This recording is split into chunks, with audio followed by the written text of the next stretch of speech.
Hello and welcome back to another episode of the Everyday Christian Podcast. I'm your host, Chase Green. This is a podcast where we remind ourselves that God deserves every praise from every creature every day. Can't believe that it's Season 8 with the Scattered Abroad Network, but I'm certainly thankful to you, the listener, for tuning in. I'm thankful for all of our supporters, those who pray for us, those who support this network financially. Thankful to the Memphis School of Preaching and the Forest Hill Church of Christ for helping us to oversee this work as well. And we're just so thankful for the technology that we have to be able to get these various podcasts out to all the world. We've been listened to in just a tremendous amount of countries. I think the last time I saw was around 120 or so different countries that our various podcasts at the network are reaching. So that's truly an amazing thing, and we're so grateful to be a part of it. Make sure, as always, you go check out our master feed, Scattered Abroad Network master feed, and there you can find all the different podcasts, every individual podcast, every episode that we ever put out at the Scattered Abroad Network. We are continuing our study of the book of Ecclesiastes this week. This is lesson number 2, and the title of this one is The Failure of Science to Bring True Happiness.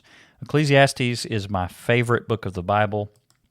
Of course, a lot of times I say that whatever book of the Bible I'm studying at any given moment is my favorite, but if I had to really pick a favorite, I think it would be Ecclesiastes.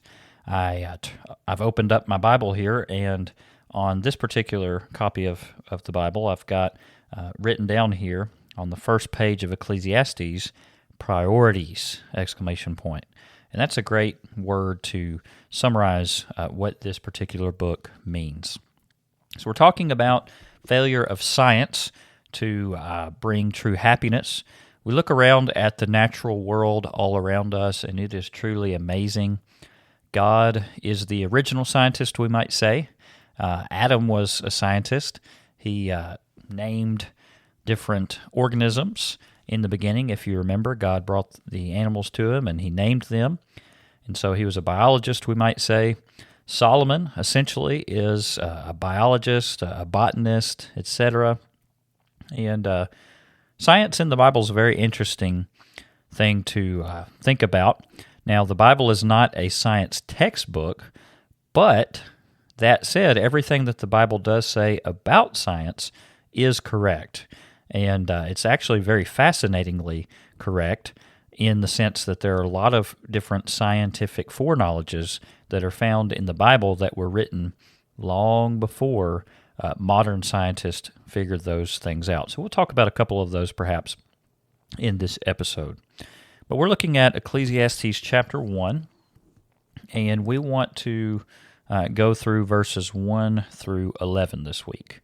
Ecclesiastes chapter 1, verses 1 through 11. Verse number 1 says, "The words of the preacher, the son of David, king in Jerusalem." Now, we covered this essentially, I think, last week in the introduction. So if you missed the introduction, make sure you go back and listen to that episode. I mentioned last week that I kind of categorized these different lessons for the most part based on the 1994 Memphis School of Preaching lectureship book. So don't forget that. And at the very end of the episode last week, I told you what those categories were going to be. Verse number 2, "Vanity of vanities, says the preacher. Vanity of vanities, all is vanity." This is one of the most memorable verses in the entire book. This idea is repeated several times in this book. And you pair this with the other very, very famous line in the book from Ecclesiastes 12, verses 13 and 14. And basically what Solomon is saying here is, look, nothing else matters beyond fearing God and keeping his commandments. In view of the fact that we will stand in judgment before the throne of God for everything that we have done in this life, when you think about that, everything that we do in life, we ought to be doing in such a way that we're seeking to please God with all of our hearts, souls, minds, and strengths. Everything in our lives should contribute to the overall goal of being judged as follows. Well done, good and faithful servant. Enter into the joy of thy Lord. Everything else, well, when you really think about it, everything else is vanity. That is emptiness, voidness. That's what that word means, this word vanity that comes up several times in this book. Let me state this at the outset, and that is that sometimes when we read this book, there's going to be some moments quite often in this book where it can seem downright depressing. But it's important for us to realize that a life apart from God, really, when you really get down to it, is downright depressing. But not so when we have the proper priorities. When we have in mind that we're going to fear God and keep His commandments, we're going to do our best to live for Him. Of course, having obeyed the gospel and become Christians, see past seasons and episodes on that. If you've never obeyed the gospel, check out the Plan of Salvation. Tagalima Asine, my buddy, did a great job helping us with those episodes a season or two ago. But anyways, you become a Christian, and then you live your life as a Christian. You live your life for God. Apart from that, what is the point of life? That is a valid question. Many people have asked that question throughout history. And the answer to the question is, again, Ecclesiastes 12, verses 13 and 14. Let's look at verse number 3 here. What profit has a man from all his labor in which he toils under the sun? Now, if you've ever worked all day in the hayfield like I have a few times, you know that you might have asked that question, right? What is the point of this? Because it is very difficult. You're out in the heat.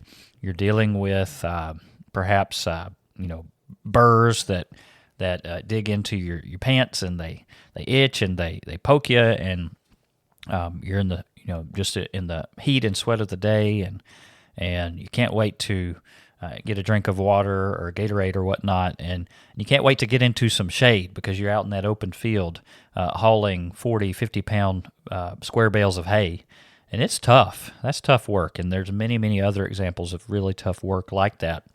But somebody might say, what is the point of this? Why do I even have horses? That was kind of what we were doing back in my high school days. We had horses, and they needed hay, and so I went and worked in the hayfield.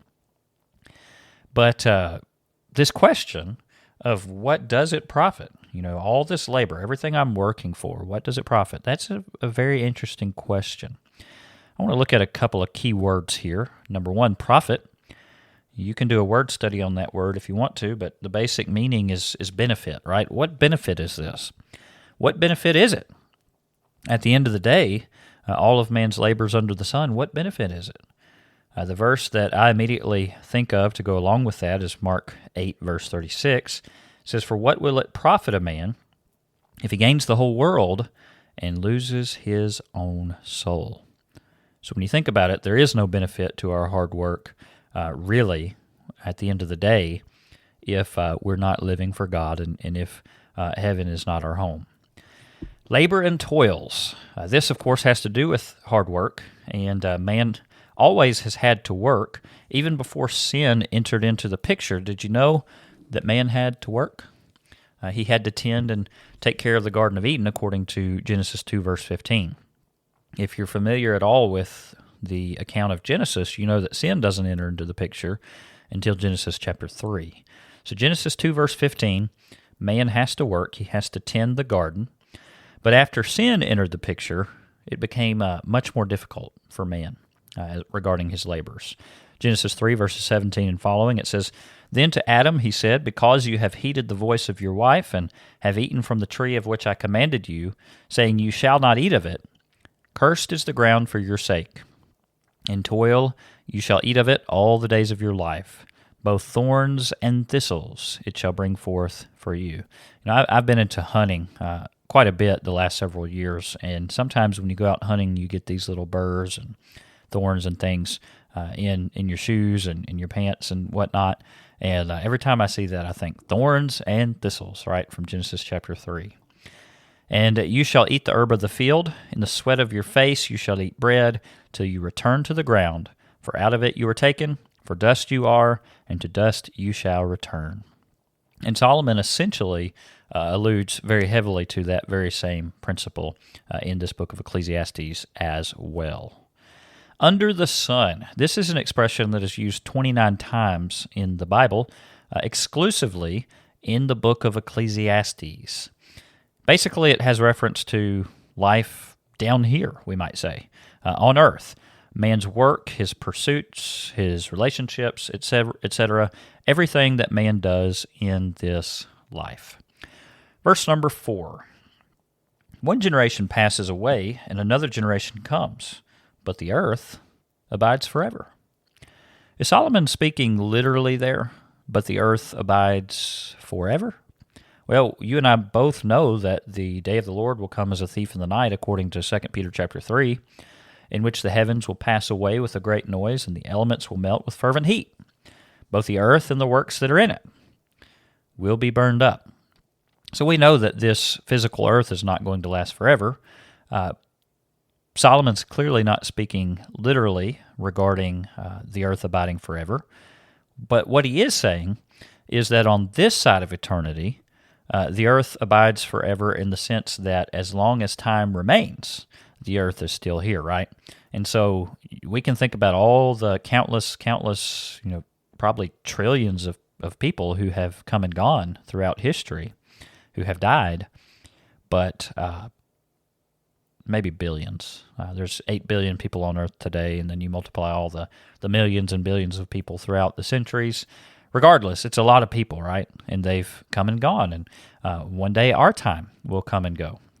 Hebrews 9, verse 27, I think it is, it's appointed unto men once to die, after this the judgment. So as long as the earth remains, the earth is still here, but people are coming and going.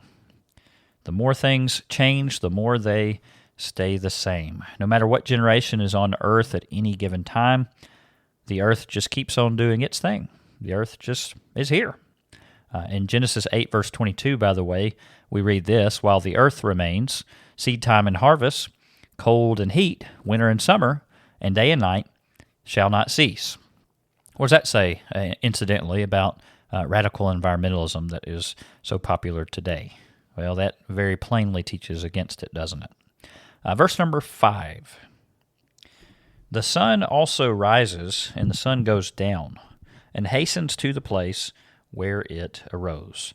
So the sun rises and comes back down. It hurries back to the same place. Why does it do that faithfully every day? Because God has ordained that it would do that as long as the earth remains.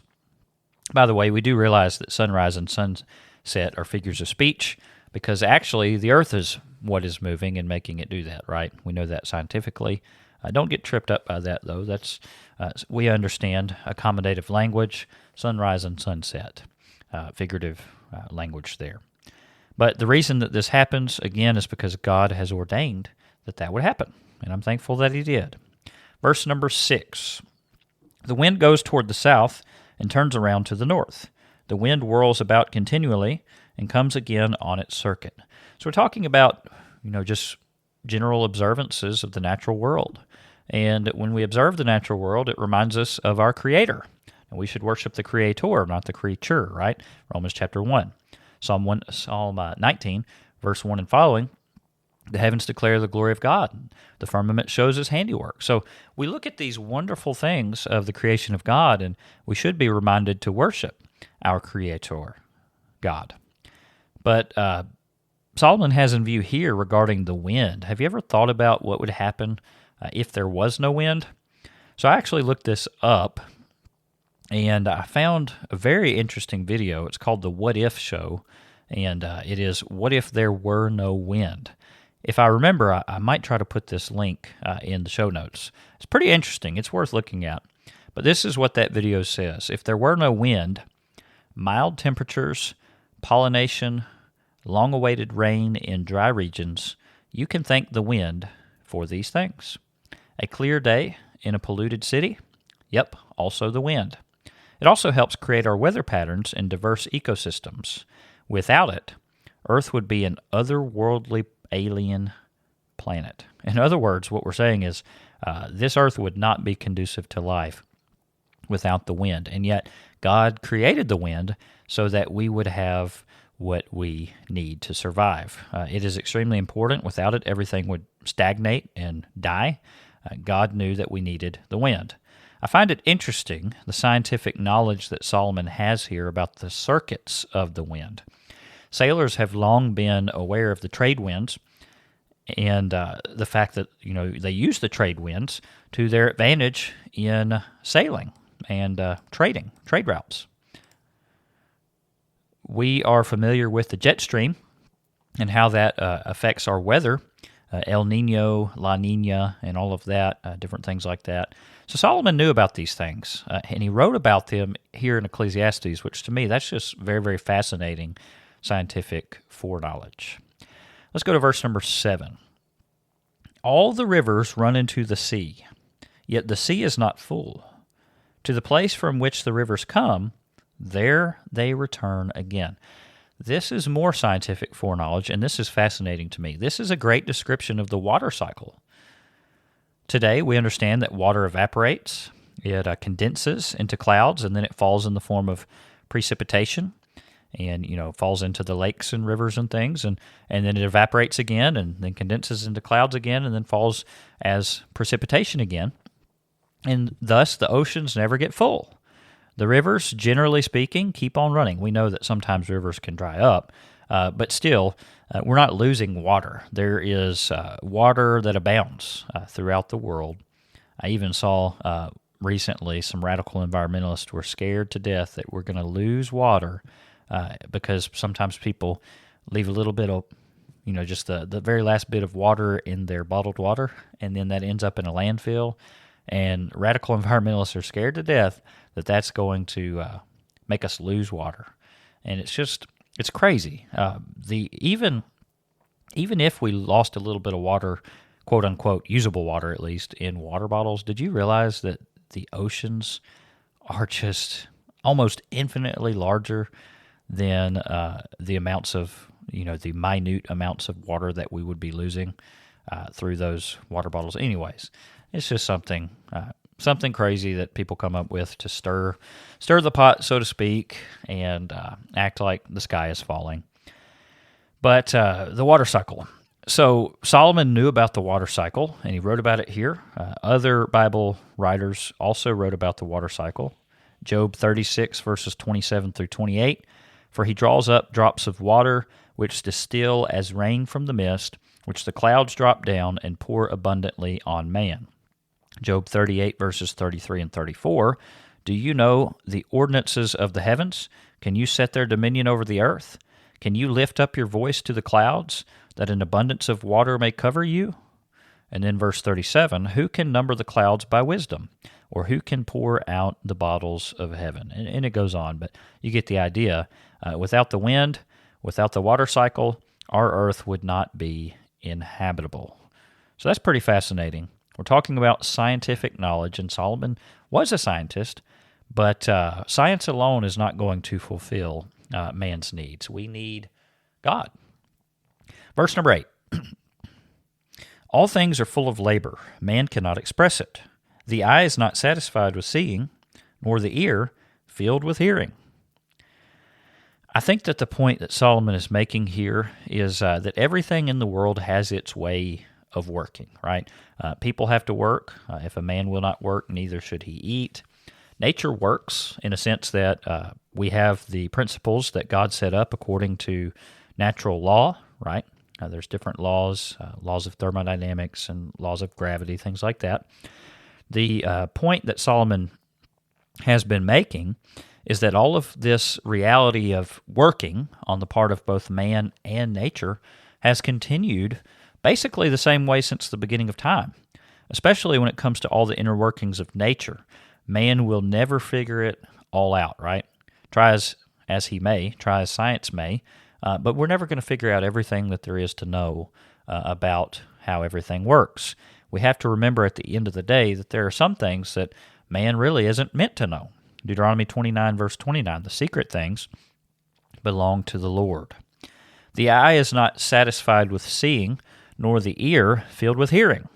Two ways that you could take this part of the verse, I suppose. Number one, the scientist is never satisfied with his intellectual pursuits of things that he can discover with his seeing and hearing, right? The scientific method.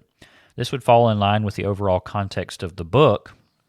Another way you might take this is that the eyes and the ears, generally speaking, keep on keeping on, right? They don't just up and decide one day, I think I've seen and heard enough. I think I'll stop seeing. I think I'll stop hearing, right? No, the eyes keep doing their thing as they're designed to do, which would fall in line with the immediate context of these previous verses. Biologically, eyes do what they do, ears do what they do, and that's fascinating to study in and of itself, and very, very clearly shows evidence of a designer, right? God in heaven. But regardless, the point being that that God has designed things the way that He has, and as long as the earth remains, these things are going to continue. But try as you may to study all this stuff out, you're never going to be satisfied by those things. We need to be satisfied by worshiping our Creator, by fearing God and keeping His commandments. Let's look at verse number 9. That which has been is what will be. That which is done is what will be done, and there is nothing new under the sun. Don't you just love that? I mean, these are the wise words of the preacher, right? The wise words of Solomon, and it's so true. Another way of saying this, we often say history repeats itself, or we might say it this way: same old story, different verse. People, generally speaking, tend to make the same mistakes over and over again. And that's why it's so important to study history. And the Bible has a lot of history and narrative to it, by the way. The Bible is not just a history book. The Bible is not just a science book, but it does have science and history in it. Of course, ultimately, the Bible is a book of theology, we would say, study of God and how He would have us to live, our relationship with God. Verse number 10. Verse number 10 says, Is there anything of which it may be said, see, this is new? It has already been in ancient times before us. Generally speaking, there's not anything new. Now, look, that doesn't mean that we can't have new technologies, right? Here, the latest stuff, the last few years, the AI stuff, that's some very new technology and some bizarre technology when you really look at it. But we're talking about general principles. Things have always been the same. The nature of man has always been the same. He was created to do what God would have him to do. Man, through his own personal choices and his own free will, man decides, you know what, I think I'll do something else. I'll do what I want to do, right? Ephesians talks about how we're by nature the children of wrath. That is, by practice, we become the children of wrath because we make the wrong choices. We sin. So those things remain the same throughout history. We tend to think of Solomon as pretty ancient, don't we? And yet, in Solomon's time, he was talking about people who were ancient to him. Things progress the same as they always had. We need to understand the same for today as well. A lot of the stuff that we're seeing today, sinful things going on, a lot of it has taken place many, many times throughout history. We're basically reliving the book of Judges right now. The people did what was right in their own eyes, right? There was no king in Israel. Every man did that which was right in his own eyes. There was another generation that arose that did not know the Lord, right? So you study that in the book of Judges, and that's what we're living out today in this postmodern world. Well, verse number 11, and this is where we'll finish today, says, There is no remembrance of former things, nor will there be any remembrance of things that are to come, but those who will come after, by those who will come after. You can see Solomon's viewpoint of time for Solomon looking to the year AD 1000, let's say. That was a long time into the future, right? And yet for us, that's a long time in the past, AD 1000. And if the Lord tarries, and if He lets the earth remain long enough, then AD 3000, that's ages ahead into the future for us. But what if the Lord allows the earth to remain to AD 4000? AD 3000 would be the distant past for people living in AD 4000. And for those of us living today in the 2000s, AD 4000 is just a long, long way away. And we are the distant past for them. So you can see that time is all about perspective. Solomon acknowledges that the overall perspective, though, remains the same. How many people who have ever lived left their mark in such a way that they're still remembered today? I don't know what the percentage is, but it has to be extremely low. 0.0001% maybe. I mean, you think about all the people who have ever lived, billions, if not trillions of people, and there are very, very few who actually make it into the history books, right?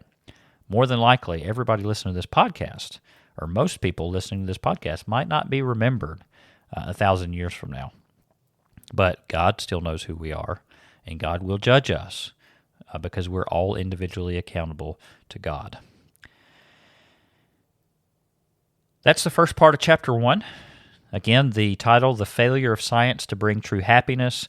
I like the way that Steve Ellis sums this section up. This was from his 1994 lecture of the MSOP lectureship. So this is quoting from Steve Ellis, and this is where we'll finish up this week's episode.